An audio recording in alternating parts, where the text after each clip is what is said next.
This is the 10% Happier Podcast. I'm Dan Harris.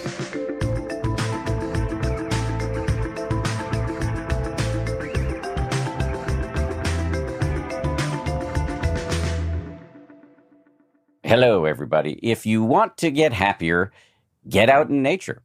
That is one of the blazingly obvious pieces of advice we hear all the time. I'm guilty of this, in fact. You may have heard me talk about my pantheon of no-brainers, the simple things everybody can do to boost their health and their happiness, including sleep, meditation, exercise, healthy eating, etc. I usually have nature right there on the list. We know it can improve your mood, induce awe, help you sleep, and much more. But how helpful is the advice, really, if it becomes the kind of thing that you know you should do, but you don't actually have the time to do it, so it just ends up making you feel less happy every time you hear it? Today, we're going to get some very practical and, to be a little cute, down-to-earth advice with a Scandinavian twist. We haven't covered all of the Scandinavian approaches to happiness that much on this show. I consider that to be a little bit of an oversight on my part. You may have heard of some of the Scandinavian happiness concepts, such as hygge, which is all about the joy we can derive from being in cozy and convivial indoor atmospheres. Today, we're going to talk about the flip side of the coin, which is called frilutsliv, which is harder to pronounce than it is to understand, I promise you. Basically, it's all about the joy of what's called the open air life, of being outside. My guest today has made a whole career of giving people practical strategies for boosting well-being via nature. Her name is Åkeson McGurk, and she's a Swedish American writer. Her first book was called There's No Such Thing as Bad Weather: A Scandinavian Mom's Secret for Raising Healthy, Resilient, and Confident Children. Now she's got a book for everybody, parents or not. It's called The Open Air Life: Discover the Nordic Art of Frilutsliv and Embrace Nature Every Day. In this conversation, we talk about why humans are so drawn to nature and what the many scientific benefits are, the historic roots of frilutsliv in Nordic countries, why we should go outside even when the weather sucks, why we should go camping, which I fight her on, the benefits of cold plunges, the benefits of silence, the danger of seeing ourselves as separate from nature, and why she believes appreciation of nature and meditation are complementary. Have you been considering starting or restarting your meditation practice? Well, in the words of highway billboards across America, if you're looking for a sign, this is it. To help you get started, we're offering subscriptions at a 40% discount until September 3rd. Of course, nothing is permanent, so get this deal before it ends by going to 10%.com/40. That's 10%, one word, all spelled out, .com/40 for 40% off your subscription. This show is sponsored by BetterHelp. Sometimes in life, we're faced with tough choices and the path forward is not always clear. What did Yogi Berra say? When you come to a fork in the road, take it. Not very useful, although I guess kind of funny. But yeah, we don't always know what the right way to go is, and I find myself at many forks in the road or places in the road where it does more than fork. And it can be really helpful to have expert advice to make better decisions. Whether you're dealing with decisions around your career, your relationships, or anything else, therapy helps you stay connected to what you actually want while you do your life, so you can move forward with some confidence and maybe even some excitement. Trusting yourself to make decisions that align with your values is like anything else in life. The more you practice it, the easier it gets. I spend quite a bit of time going over big decisions with my therapist, and I have found him to be massively, massively helpful. If you're thinking about starting therapy, give BetterHelp a try. It's entirely online, designed to be convenient, flexible, and suited to your schedule. Let therapy be your map with BetterHelp. Visit betterhelp.com/happier today to get 10% off your first month. That's BetterHelp, HELP.com/happier.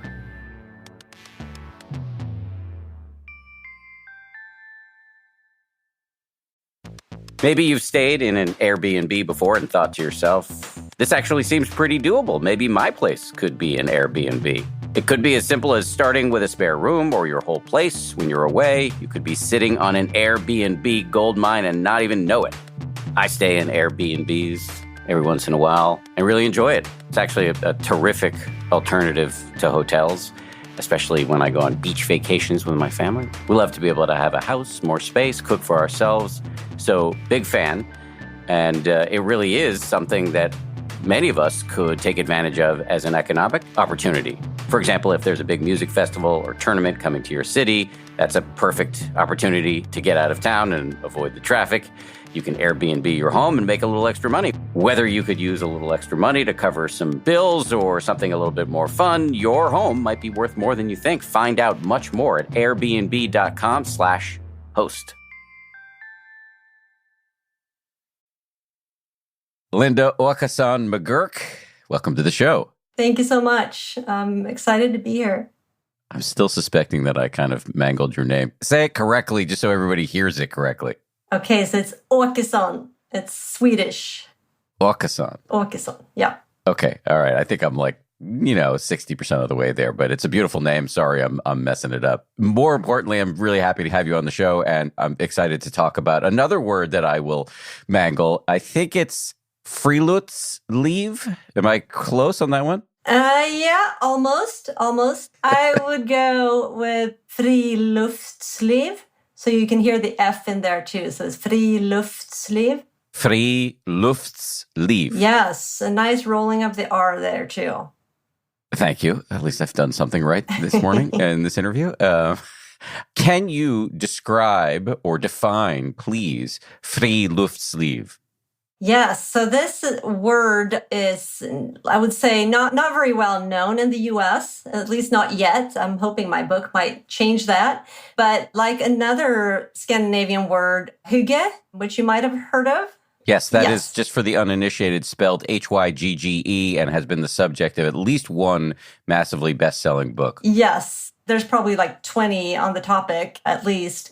And so hygge is kind of coziness, roughly translated. And I would say that frilutsliv, in very simple terms, is like the outdoorsy cousin of hygge. It's sort of all the things that we do outside before we come home and cozy up in front of the fireplace with our wool socks on and hot cocoa. So it's basically spending time outside in the cultural and natural landscape, partly for personal wellness, but also to just experience nature without any pressure to achieve or compete. It's typically non-motorized, it's non-competitive, it's usually very simple, slow activities that you can do with few means and doesn't necessitate a lot of money. In its simplest forms, it could be as simple as going for a walk around the neighborhood. And in fact, I think that's the most common form of frilutsliv.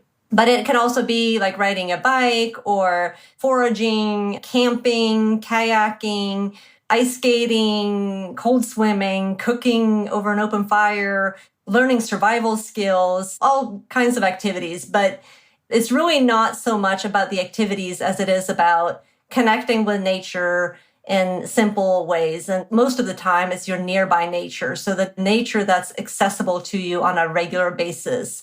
So it's this sort of culturally learned rhythm. And it's also something that's passed down from one generation to the next. It's a lifestyle of sorts. And it's something that, if you grow up in the Nordic countries, it's just something that you're raised in. It's the culture that you're raised in. And the primary goal, like I said, part of it is wellness, but it's also to feel joy because people feel a genuine joy out there. And it actually goes back to the 1850s. And from the beginning, it was a reaction against industrialization and urbanization. You think 1850s, that was 170 years ago. Like even back then, people were starting to realize that they needed to get away from the noise and the crowds and the pollution that the factories were causing in the cities. And frilutsliv became that way to sort of reconnect with the countryside that so many people had left behind to seek work in the city. So people started to go for excursions to the countryside and just sort of enjoy the fresh air. It started in the upper classes, actually, because they were the ones who were the most separated from nature and from the manual labor in the fields. So they had to sort of create this to reconnect. They had to reinvent it for themselves. So frilutsliv became that way to reconnect. And then the government actually caught on to this as well. And in the beginning of the 20th century, and especially sort of in the 1930s, when people are starting to get a little more time off, then the working class started discovering frilutsliv as well. And the government supported it because they realized the benefits early on, long before there were any studies on the health benefits of nature. So they started creating parks and green spaces where people could go outside and reconnect with nature. So it's been sort of evolving since the 1850s. And there's also a conservation aspect of it. So the idea being that if people are connected with nature, then we will also act to protect it. So from the beginning, it was about creating national parks and other green spaces for preservation. And then it moved more to conservation. And today, we talk about climate change, and we know that it's not enough to just preserve certain wilderness areas and parks, but we also, the politics also have to come with it to protect against global climate change. So those two have kind of gone in lockstep from the early days. And as I understand it, frilutsliv means fresh air living? Yes, or open air living is what I translated to in my book. But literally, yes, it literally means free air living. Open air living is a little more loosely translated. You could say that the main point is to spend as much time as possible outside. And hygge, am I pronouncing that right? Well, that's Danish, so that's a little out of my expertise since I'm Swedish, okay. But I would pronounce it hygge. Hygge. But don't quote I love me on that. Okay, I won't. But let's go with hygge. Hygge is what you do after you've done the frilutsliv. And I love that hygge is what has caught on in America because we don't want to do the work part, but we love the chilling part afterwards. Right.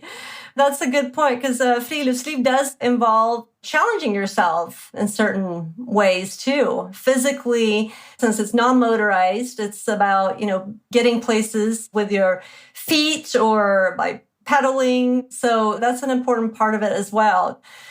To feel that contrast, to feel that you've worked for something, it's viewed as a way to instill resilience, which is part of the reason why the military, actually, the Defense Department, supported it when it was just starting to catch on. They were quick to embrace it because they saw the value in a fit population, of course, for defense reasons. And it's been taught in schools, too. It's been a part of the curriculum for students as well for well over 100 years here, because it is seen as a good way to strengthen yourself physically and mentally. So it sort of covers all those bases, really. Why is this of such urgent interest to you? I think it really hit home for me when I moved to the U.S. and I had children there. And I realized that they were going to have a very different childhood from the one I'd had growing up here.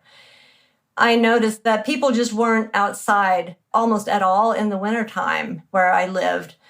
And I just thought it was a shame because I didn't want my children to miss out on a good, 6 months of the year just because the weather wasn't agreeable. Because that's another important part of frilutsliv is that we do this on a more or less daily basis, regardless of the weather.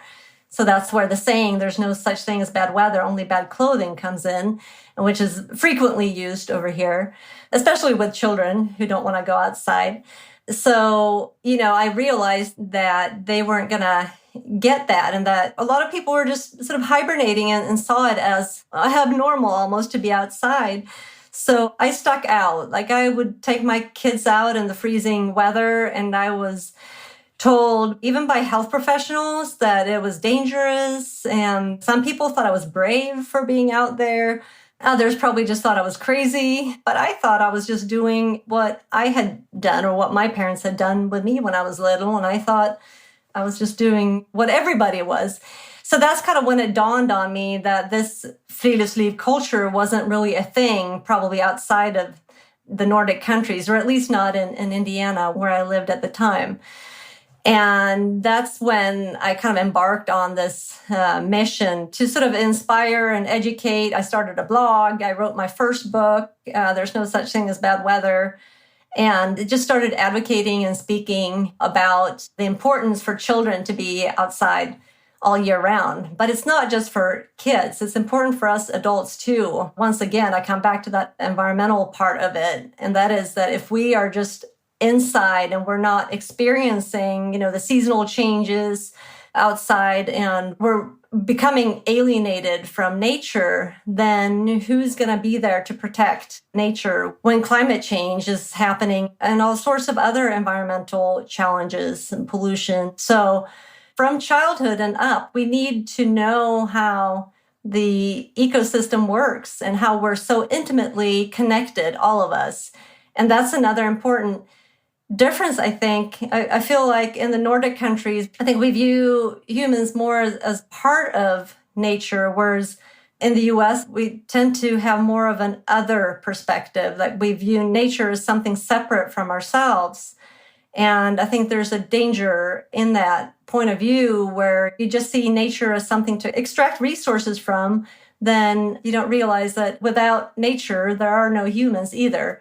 Nature could go on without us, but we're nothing without nature. So it's crucial that we reconnect with nature, with the wild. And not just with the wild places. This is something that I talk about a lot too. I think nearby nature is sort of undervalued. And I feel like when we think of nature, we often think of those really wild places, out west, the national parks, where you might take a road trip once a year. Whereas we really need to be looking at the places where we live, the cities in the industrialized world. That's where almost 80% of us live now. And we really need our cities to be walkable and green. That's where you got to start, because that's the nature that's accessible to us now. And even if you live in a city like New York, there are those pockets of green where you can go for recuperation and restoration. And those are so important. So I think city planners have a real responsibility here, and local governments too, where you can create those spaces where people can really go to boost their mental health, because it's one of the cheapest forms of preventive healthcare there is, really. Just like meditation, frilutsliv has a lot of the same health benefits. They actually overlap a lot. You can get that sort of relaxation from stress and prevention of anxiety and depression and stress reduction, and also like physical responses that are measurable when you're outside. Your cortisol levels go down, which, cortisol is a stress marker, and blood pressure goes down, and all these are measurable effects of being out there in green spaces. Actually, that was where I was going to go next, which is to what the benefits are. You said a little bit there. Can you say a little bit more about why we should take you seriously and operationalize this advice? Yeah, so there's a range of physical benefits. I mentioned a few already. Another one is vitamin D, for example. We've gotten used to being very scared of the sun now. And of course, we should have respect for the sun because of the cancer risk. But we must not forget that we also really need the sun for vitamin D production, which vitamin D is key to our immune system and just a host of other processes in the body. There is, like I said, the effect on the cortisol levels and stress reduction. Frilutsliv is by nature, physical activity is sort of built into it. You don't have to be physically active every time you're outside. If it's really hot out there, like lying in a hammock can be open air life too. But a lot of times it does involve physical activity, and that's known to have a huge effect on our health. Even some forms of cancer and heart disease. Look at any of the big lifestyle diseases today, and physical activity has a positive effect on that. So essentially, any of those effects from physical activities you can get through open air life. And it doesn't have to be that you're out running marathons either. Like I said earlier, frilutsliv is non-competitive. So just a brisk walk a few times a week, that alone can reduce your risk of serious disease. And then the mental benefits, like I said, stress reduction. And there's also a known link between nature exposure and less risk of anxiety and depression. And so, for example, here in Sweden, nature therapy and frilutsliv are commonly used by the public health system, actually, to treat people who have been burnt out, some from work, some from just emotional events like in their personal lives, but a lot of it work-related. And there are these programs. They can last for a couple of months. And the participants, they get to come and be outside, create things like making nature crafts, going for walks in the forest. They plant things. They have like little gardens. And then when they've evaluated these programs, they've found that they've actually been more effective at getting people back to work than the traditional methods, which has been just like sick leave and therapy. And this is people who have been on sick leave for a long time, some of them for several years. And it's quite amazing to see the transformation that they've gone through. It started out as just a few pilot programs a few decades ago, and now these programs are everywhere. So they've kind of been incorporated into the public health system, which is pretty cool. Indeed. I think another benefit is sleep. Yes. Daylight is, of course, really important to our circadian rhythms. All living beings sort of run on these 24-hour cycles called circadian rhythms. And when we're indoors, which most of us are a lot these days, in just being exposed to this artificial light, that sort of disrupts our natural circadian rhythms. So these are our natural timing devices, and they affect so many things in our bodies, like our hormone levels, eating habits, our body temperature even, and also our feelings of alertness or sleepiness. So when we're outside and we're exposed to this natural daylight, that regulates our circadian rhythms. And studies have shown that if you go out camping, even just for a couple of nights, that can reset your circadian rhythms. And that effect can actually last for several weeks. And it's pretty interesting here at these latitudes. I'm approximately at the same latitude as Alaska here in Sweden. So right now we have about 18 hours of daylight compared with 6 hours in the wintertime. And it's amazing. I can feel how it really affects my energy levels.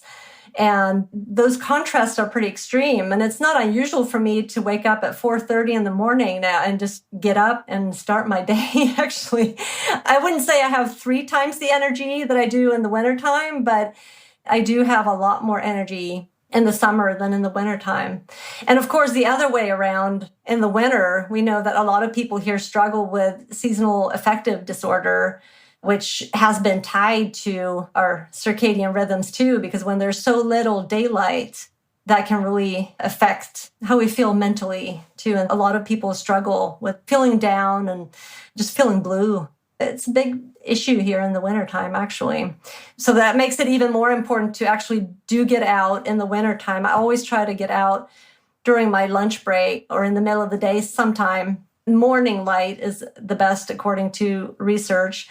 But here, daylight is so scarce that I try to get out whenever the light is the strongest, just to get that little dose. And I think it makes a huge difference in energy levels. Even if you're just out for like half an hour, I can tell my productivity goes up in the afternoon immensely when I do that. So that's why it's just as important, if not more important, to get outside in the wintertime. I know a lot of people are uncomfortable with the cold, but I really do try to inspire people to do it anyway, because you never regret a walk, just like you never regret a cold plunge. You always feel better afterwards, even if you have to make yourself do it. It is uncomfortable at first, but once you've done it, you don't regret it and you feel so much better afterwards. So sometimes you just have to use that as your motivation. You think about the way you're going to feel, and then that becomes your inner motivation. That inner motivation is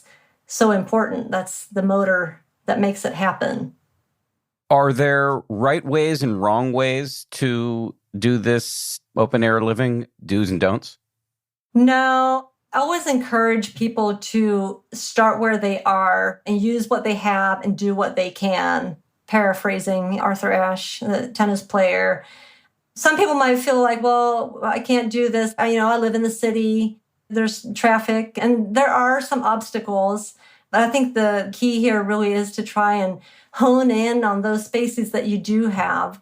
And then I would also encourage people to really try to unplug while they're outdoors. Screens can become a distraction when you're out there, but they can also enhance the experience if you're taking photos, for example, of flowers or whatever it might be.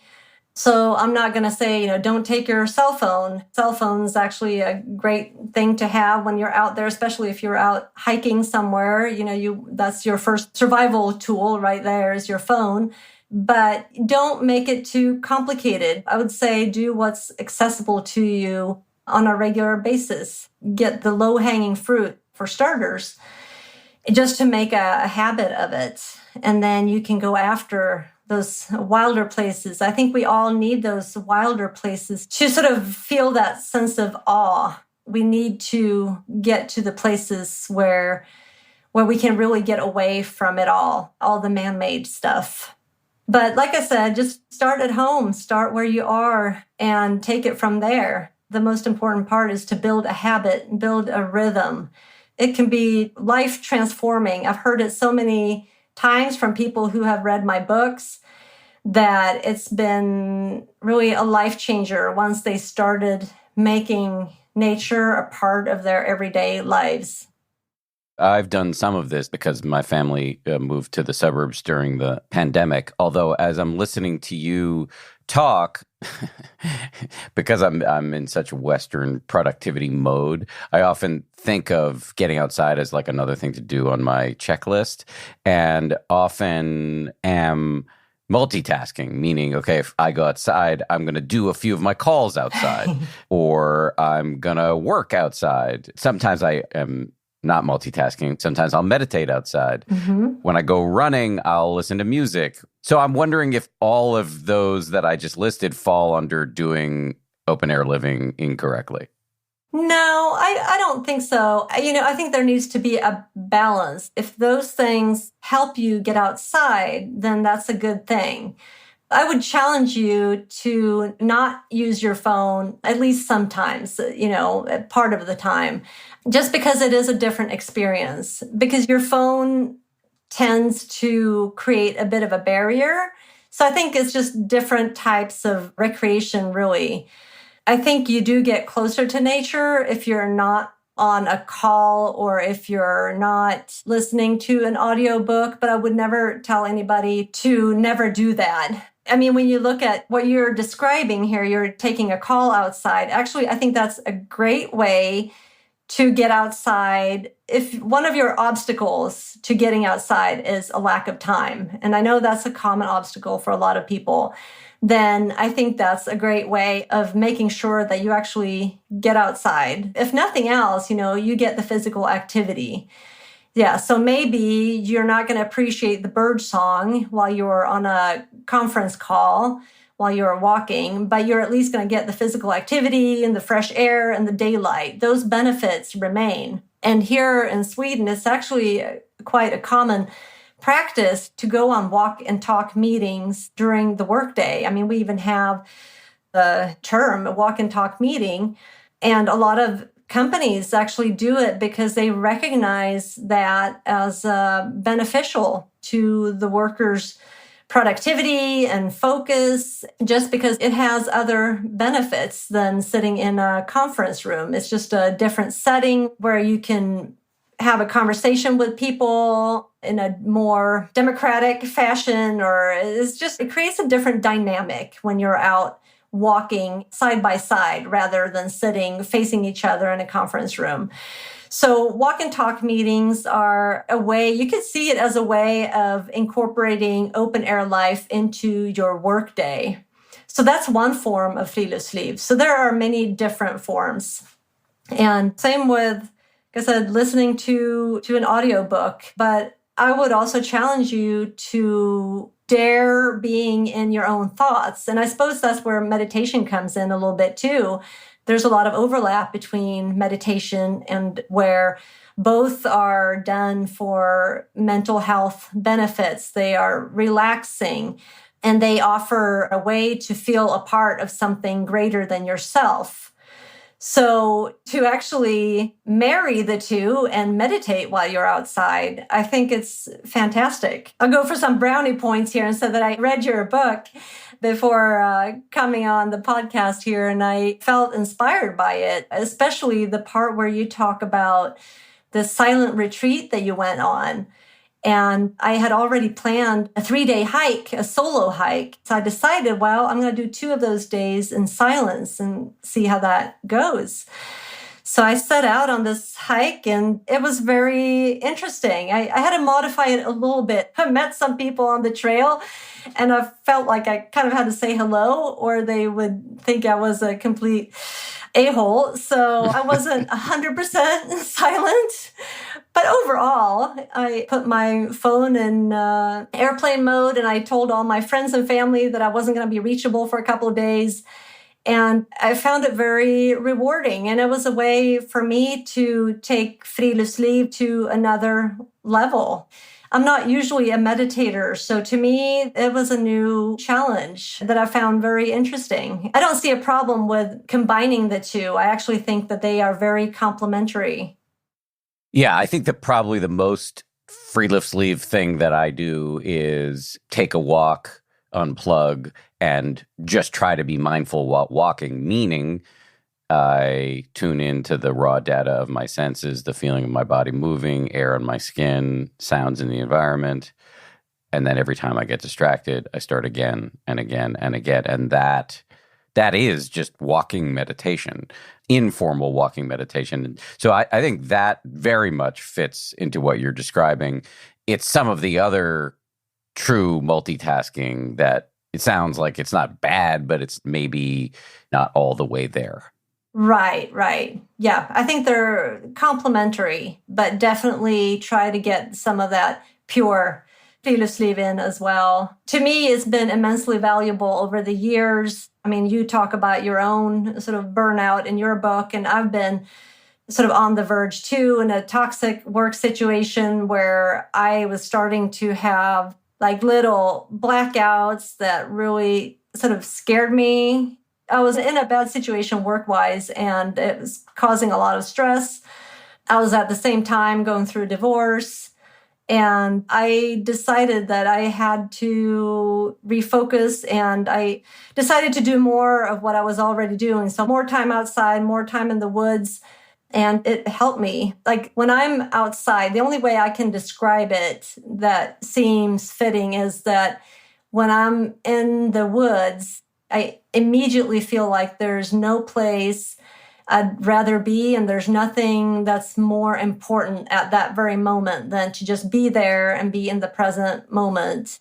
That's the one of the few times when I'm actually able to completely shake off everything that has to do with work, just let go of that stress. It just has that sort of immediate effect on me. And obviously a lot of other people too. I mean, it is a proven method for reducing anxiety and depression. So definitely helpful on so many levels. One of the things that the frilutsliv literature does is that it puts nature on a spectrum. So essentially, the wilder a space is, the more restorative it will be. And, so you have the entire spectrum from the very wild places to a city where you have birds, for example, they live everywhere. You have trees in the city. Nature can be anything in between that. Weather is also a form of nature, or rain falling on our forehead, the wind blowing through our hair. So once you start thinking of nature as something that's all around us, then I think it helps shift your mindset a little bit and you start to really notice nature in your everyday life. That brings me back to what I was talking about earlier with the parks and how that space can really play into open air life in the US and in modern cities. So there was a Swedish researcher who studied the correlation between park space and people's health. So what they found was that people who live closer to green spaces, they were in better health, both physically and mentally. So the farther away from a green space that people lived, the more stressed they were. They also had higher body mass index, and they were just less satisfied with their home and their neighborhoods. But they wanted to dig deeper because they wanted to know, well, what else? Is there a magical distance to a green space? And they found that about 1,000 feet, that's the distance of where it becomes a daily habit. If you live more than 1,000 feet from a green space, then it becomes like a weekend thing. If it's less than 1,000 feet, then you're more likely to use it on a regular basis.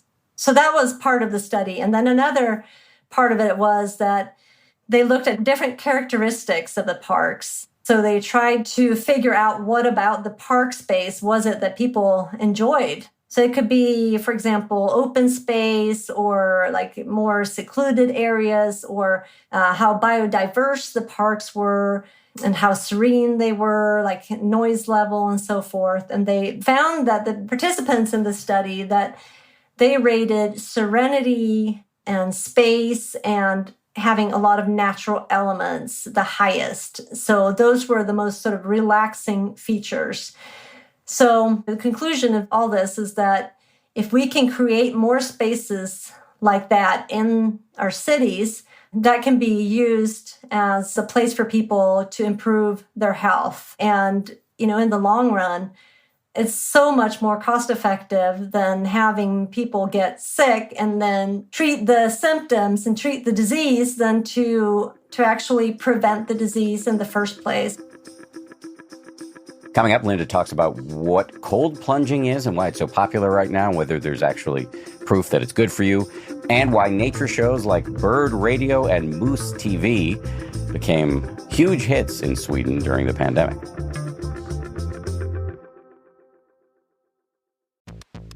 Audible lets you enjoy all your audio entertainment in one app. You'll always find the best of what you love or something new to discover. As an Audible member, you can choose one title a month to keep from the entire catalog, including the latest bestsellers and new releases. Members also get full access to a growing selection of included audiobooks, Audible originals, and podcasts. You can download or stream our included titles all you want. A friend just texted me about the new Anne Patchett novel, Tom Lake, as narrated by none other than Meryl Streep. I think that's going to be my next listen. New members can try Audible free for 30 days. Visit audible.com/10% or text 10% to 500-500. That's audible.com/10% or text 10% to 500-500 to try Audible free for 30 days. Audible.com/10%. Science shows that quality sleep helps improve your mental, emotional, physical, and relationship health. If you find yourself waking up tired, here are some tips to help you sleep your best. Tip 1, to recover from tough workouts, the Sleep Number smart bed can help you get the quality sleep you need to recover faster. By contouring to your neck, shoulders, back, and hips, the Sleep Number smart bed provides support and even weight distribution for more comfortable sleep. And did you know that 8 out of 10 couples prefer a different mattress firmness than their partner? Sleep Number smart beds let you choose your ideal firmness on each side and then automatically respond to your individual movements throughout the night to keep you both sleeping comfortably. Sleep next level. Unlock your unique potential with a smart bed that can perform as well as you. And now don't miss Sleep Number's biggest sale of the year, where all beds are on sale. Save 50% on the Sleep Number limited edition smart bed, plus special financing for a limited time, only at Sleep Number stores or sleepnumber.com. See store for details.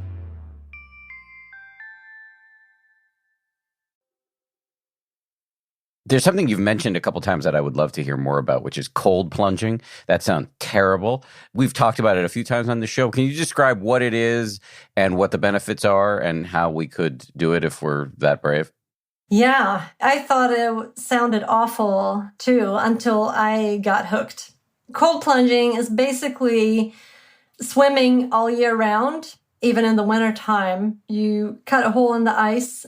If it's that cold, you cut a hole in the ice and you go down and take a plunge. Sometimes there's a sauna involved, but not necessarily. If you're really hardcore, you don't use a sauna. You just go straight for the plunge and then up.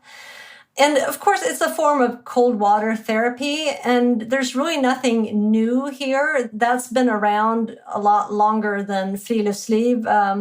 Already the old Greeks used cold water therapy, and it was believed to treat a host of diseases. Some of that hasn't been proven, but it gives you a bit of a shock to the system. And this sort of triggers the noradrenaline production, which makes us more resilient to stress. So it triggers a little stress reaction in the body, which sounds counterintuitive, but you can compare it to vaccination, for example, where your body gets a shot of a deactivated virus to, start its own production of antibodies. And cold plunge works similarly in that it boosts the immune system. It triggers the immune system, puts it in high alert. There hasn't been a lot of studies on it, but the studies that have been done have been very promising. They've seen, a reduced risk of airway infection, for example, which is also a bit counterintuitive. I think all mothers at some point have told their kids, don't go outside without a hat on in the wintertime, or don't go out with wet hair, or, because we think of us getting cold can cause us to develop infections. But in fact, the opposite seems to be true here with a cold plunge, that we can actually strengthen our immune system by submerging ourselves in cold water. But I would say the reason why most people here do it is it boosts your general feeling of wellness. And I know people who've done it to treat depression and burnout as well, stress. It increases circulation.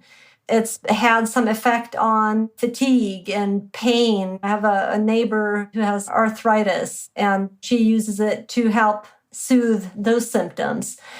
So yeah, once again, lots of physical and mental benefits. So I started doing it a few years ago too. And yeah, I enjoy it, as strange as it might sound. Once again, it's like you just have to push yourself through the initial shock.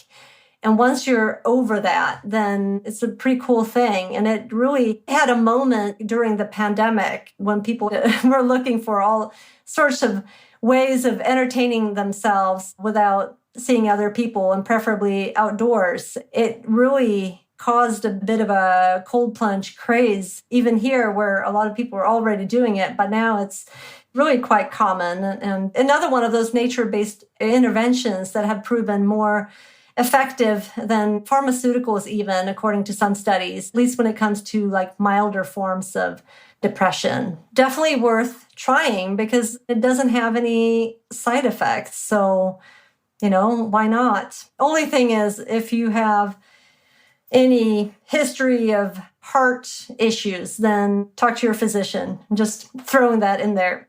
What do you do if you live in an apartment in the city and you don't have ice you can cut a hole in the backyard because you don't have a backyard? Yeah, that one is a little trickier in the city. But if you look at Finland, for example, and even here, in Stockholm, it can definitely be done in the city too. That's not to say that it is done in the US today in cities, but here there are places in the city where you can actually go swim. It's like a social thing where the city even provides little changing rooms, and they might even cut up the hole for you. And there's like a little ladder and you can do your plunge. So it can be done in the city too. It's just a matter of culture, I think. This may not count as open air living, but you could put a bunch of ice in the tub or just stand in the shower under cold water. Yeah, exactly. You can get a similar effect. And I think that's what Iceman, Wim Hof, I think he's got a pretty large following in the US. And I know that his followers would do that. They would start the day by taking a cold shower for a few minutes, but obviously it's inside, so it wouldn't really count as open air living. But, if it works for you, hey, go with it. We haven't had Wim Hof on the show, but we'll put a link to his website if people want to learn more about him. And Wim, if you're listening, you're invited. But I want to keep trucking through this list of suggestions you have for people to operationalize open air living into their own lives. You also talk about something called bird radio and moose TV. What does that mean? So, yeah, I talk about that in my book as an example of showing how people here enjoy connecting with nature even when they can't physically go outside. So these are some nature shows that have become immensely popular. One of them is called A Night of Birdsong, and it's essentially a celebration of the migratory birds that come back every spring. It's a radio show. And, hundreds of thousands of people tune into this show every year. It runs through the night, and it's quite amazing. I think I write in my book that it has more listeners, in proportion to the population than both the Oscars and the Emmy Awards. And it's just an example of how you can connect with nature even when you're inside. The whole point of the show is just to listen to different types of birds that have returned from migration. And then there's the Moose TV. That's another show that tracks this herd of moose. That just became a huge hit during the pandemic. And I don't think that was coincidence, because a lot of people were working from home, feeling a bit isolated and just looking for something to connect them with the outer world. And a lot of people had this moose show on in the background as they were working, and it's just most of the time nothing happens at all. There's just this background of all you see is like pine forest. There's like absolutely nothing going on. But then eventually, if you're like lucky enough, you might see a bird, or even, of course, a highlight then would be a moose walking by the camera. And that show too was just immensely popular. I mean, it would probably, like viewer wise, it would probably compete with some of the most popular programs on air. Just an example of how you can connect with nature when you're not outside. Coming up, Linda talks about why she thinks it's a shame that we don't go outside when the weather sucks. She makes an impassioned case for going camping, which is not a case that I receive all that well. And she lays out some of the theories about why humans are so drawn to and so deeply in need of nature.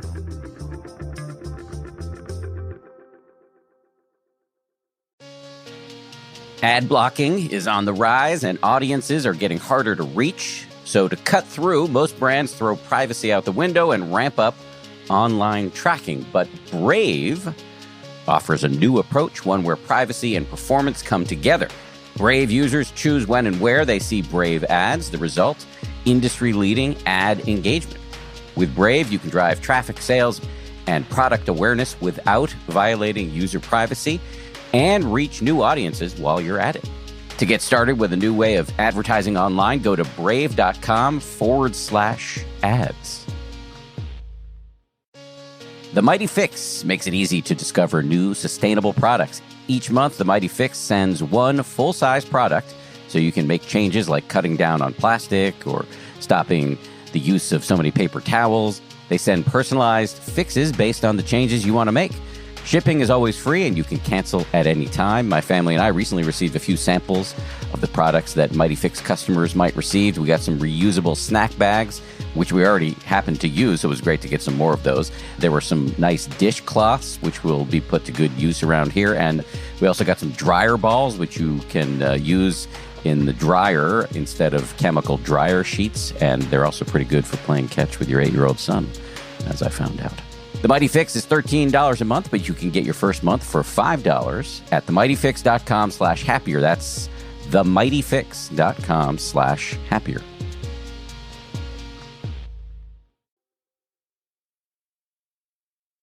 I really like the expression about there's no bad weather, only bad clothing, which I only started to learn in the past couple of years when we moved out of the city and my wife actually got my son and I snow pants and other gear that allowed us to go outside no matter what was going on.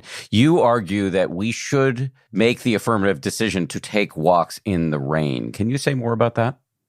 Yes. And I talked a little bit about this earlier, but I think it's a shame to shy away from weather that we find unpleasant because we're missing out on a unique experience and a way to experience nature, not just from its best side, but also when it's a little more challenging out there, because nature obviously behaves differently during different types of weather.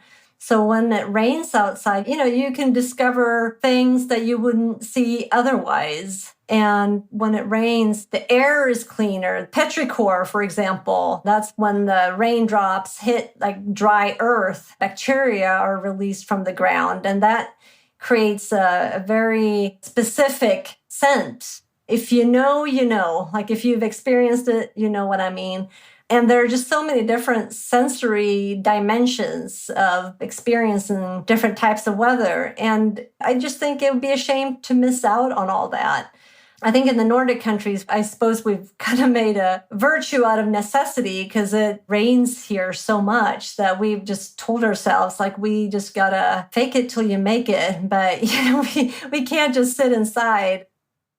Let's talk about camping, because I think there's probably a non-trivial percentage of the audience that is thinking there's no fucking way I'm going camping. My parents were recovering hippies. They had come of age in the 60s and then had children in the 70s, and they would force us to go on these long camping and hiking trips in Maine and Colorado, and I hated it. I was actually having lunch with my mom yesterday, and she was telling the story that she always tells, which is that Daniel used to say this thing every time we went hiking, which is, there are only two things I don't like about hiking, going up and going down, which apparently was a thing that I said when I was little. So I have done some camping as a grown-up. It's actually always been in a professional context. I've done a lot of wildlife reporting around the world. My parents think it's hilarious that I've, been all over Africa and Asia and South America, sleeping outdoors, even though I would never do that voluntarily in my personal life. So having given all of this preamble here, why should we take seriously this notion of camping, which can be so uncomfortable? I think partly because it is an opportunity to really get away from it all, to get away from the noise, the crowds, the traffic, and to really experience a wilder place. I think there's no better way to sort of reconnect with the way we used to live. It is a way to live simply, which is becoming a lost art almost. Because to go camping, you need to know some simple survival skills. Like you need to make your food under certain simple circumstances, and you need to know how to make fire. Like everything just boils down to the very basic nuts and bolts of just being and just surviving in nature. So to me personally, and I love camping, but if I were to try and convince somebody, I would say that it can really grow your self-esteem and self-confidence to know that you can do these things, that you can survive out there. To me, it's been very empowering. I've gone camping alone with my children a lot.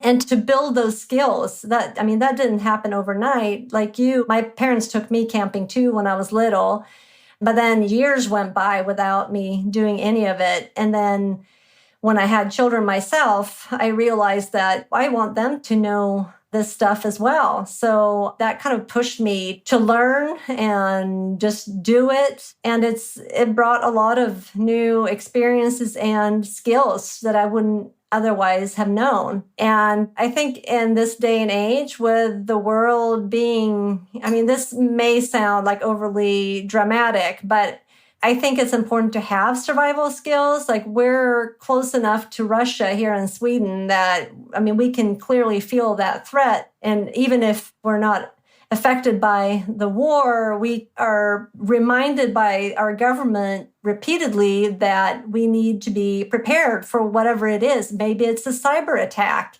or a natural disaster, which are, becoming more and more commonplace. Then you need to be prepared for that. And you need to know how to take care of your basic needs. The government might not be able to come to your assistance immediately.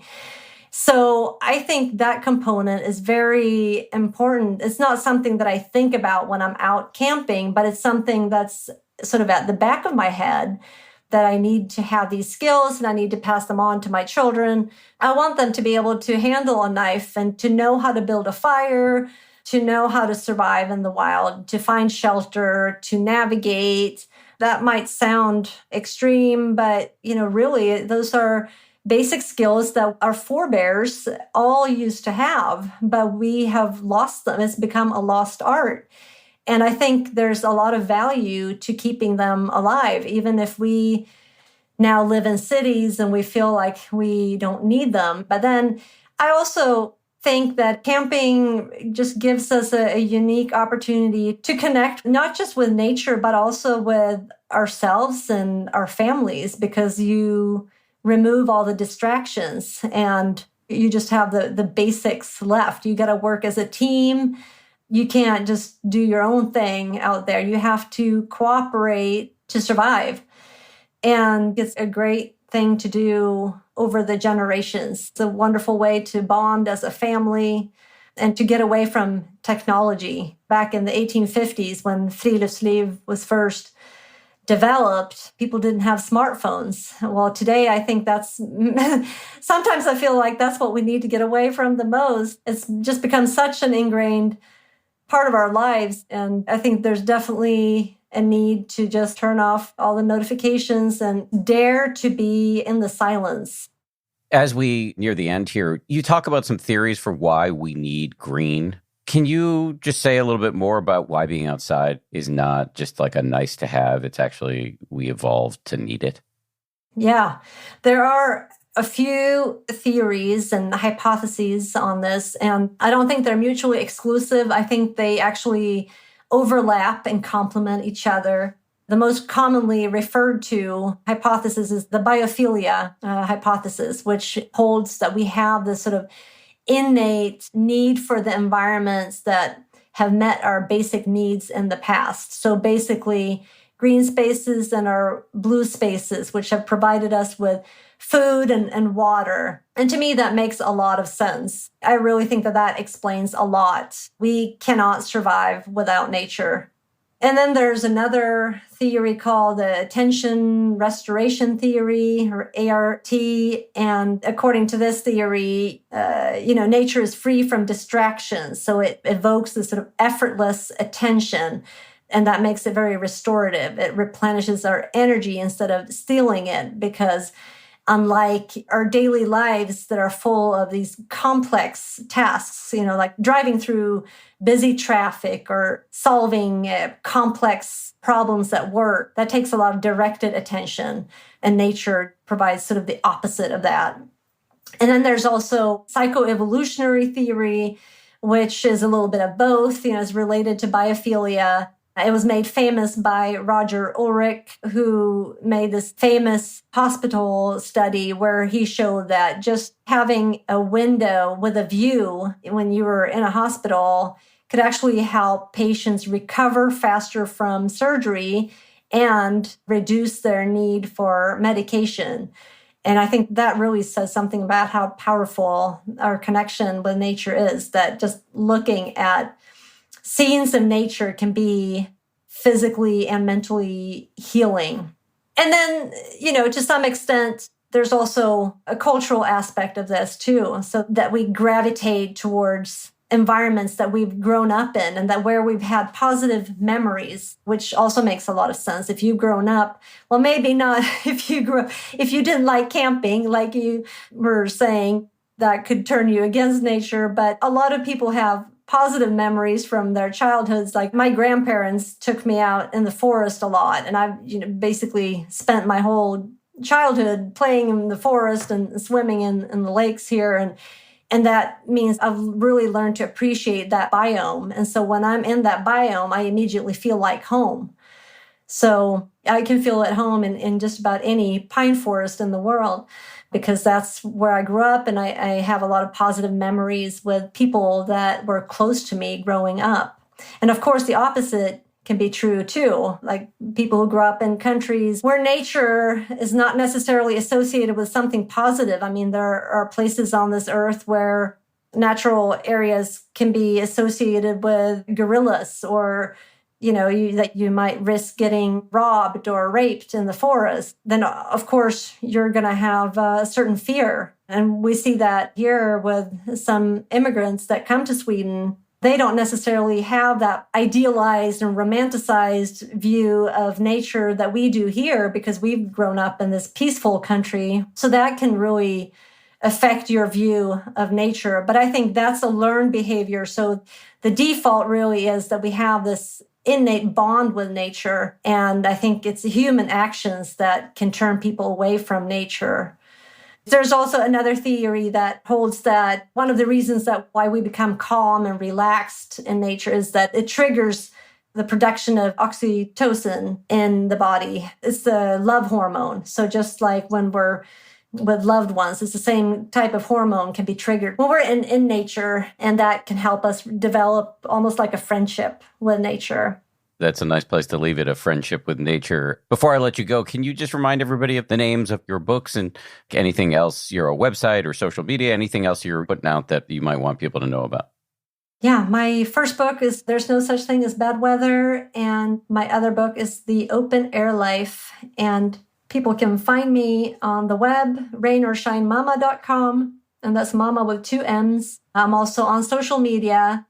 The handle is rainorShineMama. Instagram and Facebook mostly. Linda, thank you so much for coming on. This was great. I learned a lot. Thank you. I really appreciate you having me on. Thanks again to Linda Åkeson McGurk, and thanks to you for listening. Seriously, we couldn't and wouldn't do any of this without you, so thank you. And thanks finally to everybody who worked so hard on this show. 10% Happier is produced by Gabrielle Zuckerman, Justine Davey, Lauren Smith, and Tara Anderson. DJ Kashmir is our senior producer. Marissa Schneiderman is our senior editor. And Kimmy Regler is our executive producer. Scoring and mixing by Peter Bonaventure of Ultraviolet Audio. And we get our theme music from Nick Thorburn of the great band Islands. They've got a new record coming out, I see. We'll see you all on Friday for a bonus episode.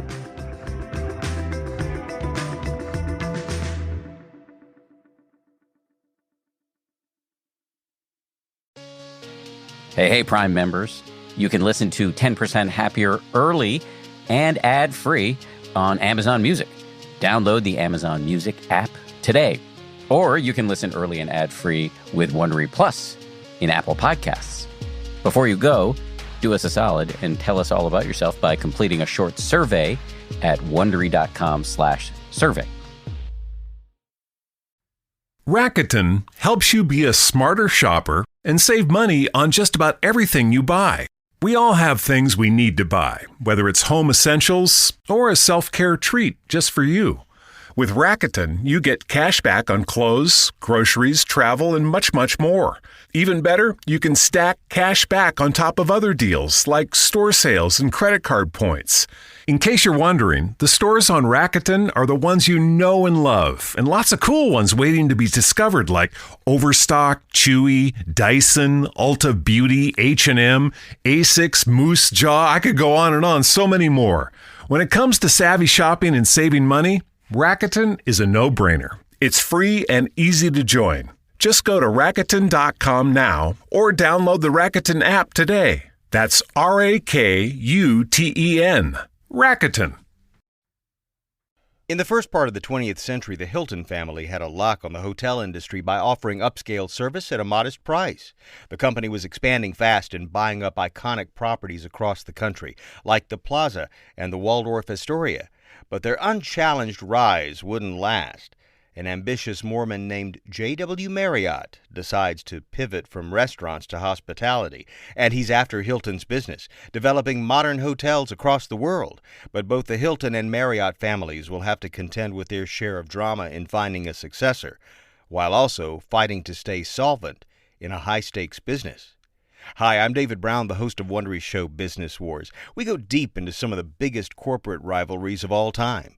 In our latest season, Hilton and Marriott are in a race to expand globally and secure the loyalty of fickle customers. Make sure to follow Business Wars wherever you get your podcasts. You can listen ad-free on the Amazon Music or Wondery app.